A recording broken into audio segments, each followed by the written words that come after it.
Selamat datang kembali. Kali ini kita akan menelusuri sebuah perjalanan pemikiran yang ya bisa dibilang nggak biasa ya.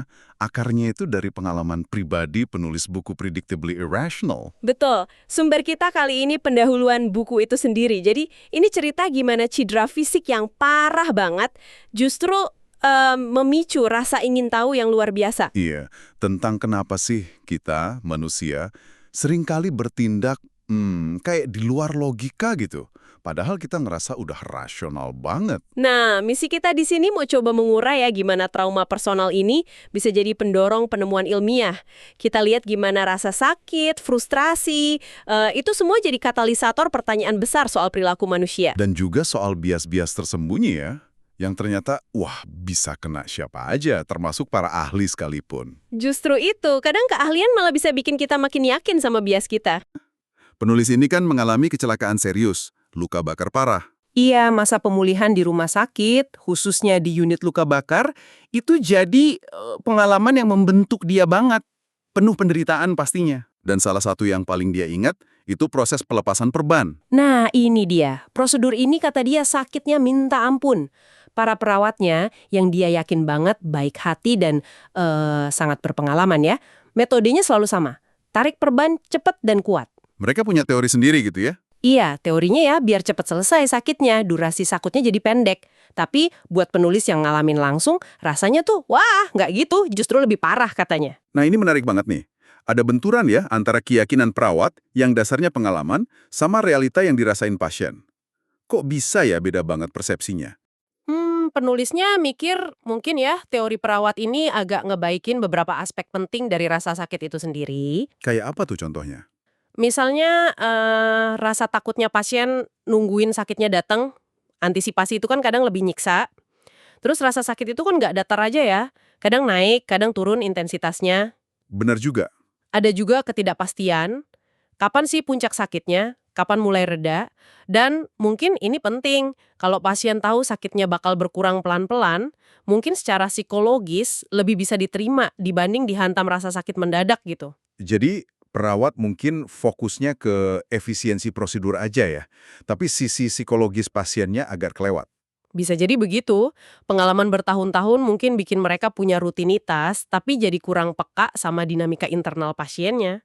Ditambah lagi waktu dirawat itu, dia merasa nggak punya kendali sama sekali atas badannya sendiri. Kayak suaranya sebagai pasien nggak didengerin gitu. Dia ngerasain langsung efek metodenya, tapi ya udah nggak bisa ngapa-ngapain. Iya. Perasaan nggak berdaya kayak gitu seringkali jadi bahan bakar ya buat cari pemahaman nanti. Ketidakcocokan antara yang dia rasain sama yang diyakini para ahli di sekitarnya itu nanemin keraguan. Jadi ini pelajaran pertama ya. Ahli dan niat baik aja tuh nggak cukup buat ngelawan bias persepsi. Betul. Perawat-perawat ini contoh gimana pengalaman pun bisa jadi malah nguatin keyakinan yang keliru kalau nggak diuji secara kritis. Nah, bertahun-tahun kemudian, setelah keluar rumah sakit, walau masih bolak-balik operasi ya selama 5 tahunan, dia masuk Universitas Tel Aviv. Di sini nih titik baliknya. Dia ambil kelas fisiologi otak. Pengajarnya Profesor Hanan Frank. Yang ngena banget buat dia itu bukan cuma materinya, tapi sikap Profesor Frank. Gimana tuh sikapnya? Jadi, setiap kali si penulis ini ngajuin interpretasi yang beda gitu ya, dari teori yang udah ada. Profesor Frank ini nggak langsung, "Ah, salah kamu." Nggak gitu. Oh, terus gimana? Responnya selalu sama. Teori kamu menarik. Coba, gimana caranya kamu bisa uji secara empiris buat buktiin teori kamu lebih baik dari penjelasan yang udah ada? Wah, keren banget. Itu kayak ngasih kunci ya, bukan cuma ngasih jawaban, ngajak buat ikut nyari. Iya, kayak bilang sains itu bukan dogma mati, tapi proses. Siapa aja bisa ikut nguji ide, mahasiswa baru sekalipun. Nah, ini nancep banget di kepalanya. Ide kalau klaim ilmiah itu ya harus ada bukti empirisnya. Makanya, semangat baru ini langsung dia pakai buat ngulik lagi pertanyaan lama dia soal rasa sakit. Dia penasaran, mungkin nggak sih kita ngurangin total penderitaan secara objektif? Kayak waktu prosedur mandi rendam antiseptik yang lama dan sakit itu.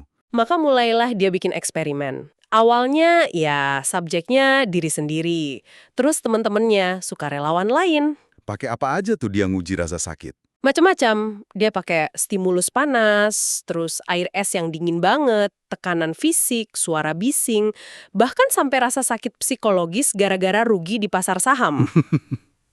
Tujuannya ya buat ngukur dan memahami gimana manusia proses rasa nggak nyaman atau sakit. Sempat ada cerita unik juga ya soal eksperimen tikus. Oh iya benar. Jadi sebelum fokus ke rasa sakit, dia sempat punya teori sendiri soal epilepsi. Mau diuji ke tikus. Profesor Frank dukung lagi. Terus gimana? Nah, dia dibantu sahabatnya, Ron Weisberg. Uniknya, si Ron ini pecinta hewan. Tapi ya demi ilmu dan persahabatan, dia mau bantu prosedur pengetikus. Berbulan-bulan mereka ngerjain itu. Ujian persahabatan beneran itu. Hasilnya gimana teorinya? Ternyata salah teorinya soal epilepsi. Tapi justru itu, pengalaman ini makin nguatin keyakinan dia sama metode ilmiah. Tahu kalau sebuah ide itu salah berdasarkan data, itu sama berharganya kayak buktiin ide itu bener. Jadi nggak patah semangat ya? Malah makin terpacu. Iya. Nah, pas dia terapin metode empiris ini ke studi rasa sakit, temuannya itu ngepas banget sama intuisinya waktu di rumah sakit dulu. Maksudnya? Data eksperimennya nunjukin secara konsisten kalau metodenya perawat yang narik perban cepat biar durasinya pendek, itu ternyata bukan cara terbaik buat minimalisir total penderitaan pasien. Oh jadi malah kebalikannya? Justru itu, risetnya nunjukin kalau prosedur yang intensitas sakitnya lebih rendah, tapi mungkin durasinya lebih lama, kayak narik perban pelan-pelan gitu, itu total penderitaan kumulatifnya malah lebih rendah. Kenapa bisa gitu ya? Mungkin ya, karena puncak sakitnya nggak setinggi lalu ditarik cepat, terus pasien ada waktu buat adaptasi atau ngelola rasa sakitnya pelan-pelan. Ini bukti nyata banget ya gimana bias kognitif bisa nyelip di praktik profesional. Iya, dan penulisnya nekenin, dia nggak nganggap perawatnya jahat atau gimana. Kemungkinan besar ya mereka ini korban cara pikir yang udah nempel aja. Bias yang bikin mereka salah baca pengalaman pasien, dan bias ini kayaknya nggak gampang hilang cuma dengan pengalaman rutin. Nah, bahwa hasil riset ini dia balik lagi ke rumah sakit tempat dia dirawat dulu. Kali ini perannya beda ya, bukan pasien lagi. Betul. Jadi peneliti yang mau bagi data, analisis, harapannya ya biar prosedurnya bisa lebih baik buat pasien lain. Terus gimana tanggapan rumah sakitnya? Ya, seperti biasa kalau ada ide baru, nantang yang lama ya. Usahanya buat ngubah praktik lepas perban di sana, nggak langsung berhasil gitu aja. Kayaknya sih rekomendasinya nggak diadopsi luas. Sayang baut ya. Tapi pengalaman ini pasti ngebekas banget buat dia. Banget. Di titik inilah dia mulai lompat mikirnya. Dia mikir gini, kalau perawat yang sebaik itu, sepengalaman itu, sepeduli itu aja bisa salah baca realita pasiennya secara sistematis, gimana kita semua ya dalam hidup sehari-hari? Pertanyaan bagus tuh. Mungkin nggak sih kita juga sering salah nilai akibat tindakan kita, terus ngulangin kesalahan yang sama terus, tanpa sadar belajar gitu? Nah, pertanyaan ini yang bikin fokus risetnya jadi lebih luas. Dari cuma soal persepsi rasa sakit, dia mulai ngelihat macam-macam situasi lain di mana manusia itu cenderung bikin keputusan yang ya nggak rasional atau kurang pas gitu secara berulang. Pola-pola kesalahan dalam ngambil keputusan sehari-hari jadi fokusnya. Dari sinilah lahir konsep utamanya. Kita itu nggak cuma irasional, tapi irasional yang terprediksi. Predictably irrational. Maksudnya gimana tuh? Irasional tapi terprediksi. Artinya, ketidakrasionalan kita itu bukan acak, bukan random, tapi ada polanya. Kita cenderung bikin jenis kesalahan logika atau bias yang sama di situasi tertentu. Lagi dan lagi. Oh, jadi ada polanya ya? Iya, dan kalau kita paham pola ini, kata penulisnya, itu langkah pertama buat perbaikan.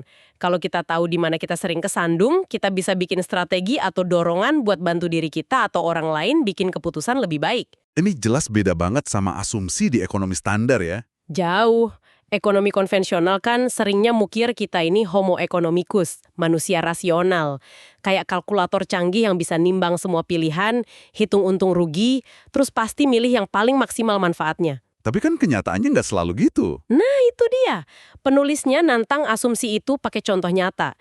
Gimana model rasional ngejelasin karyawan yang naruh semua dana pensiunnya cuma di saham perusahaan tempat dia kerja. Nggak diversifikasi sama sekali. Terus perusahaannya bangkrut, dia rugi besar. Atau orang yang udah mau umur 60 tapi belum juga ikut program tabungan pensiun. Padahal itu kan kayak nolak duit gratis dari perusahaan. Iya kan? Nah, ekonom tradisional mungkin bilang, itu kan kasus per kasus. Kesalahan individu itu acak kok. Nanti di pasar juga saling nutupin. Tapi penulis nggak setuju sama argumen saling nutupin itu. Pendant, malah punya konflik kepentingan. Jadinya ya cenderung merem sama masalah akuntansi serius di sana. Atau struktur insentif buat manajer investasi. Kalau kinerja bagus dapat bonus gede, tapi kalau rugi ya nggak ikut nanggung.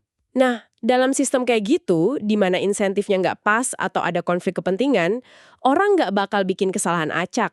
Justru cenderung bikin kesalahan yang sama terus, yang nguntungin mereka jangka pendek. Dan kesalahan yang berpola ini nggak akan saling meniadakan ya. Justru itu, ini yang namanya bias sistemik. Kesalahan yang muncul bukan karena kebetulan, tapi ya karena struktur sistemnya. Mirip kayak bias kawat tadi, atau konflik kepentingan auditor Enron. Dan ini yang bahaya, bisa bikin pasar kacau dan rugi besar-besaran. Jadi kita udah lihat ya perjalanannya, mulai dari rasa sakit fisik, frustrasi di rumah sakit, terus penasaran kenapa teori sama realita beda, didorong semangat buktiin secara empiris dari profesornya. Lewat eksperimen-eksperimen unik soal penderitaan. Sampai akhirnya lahir kerangka pikir baru.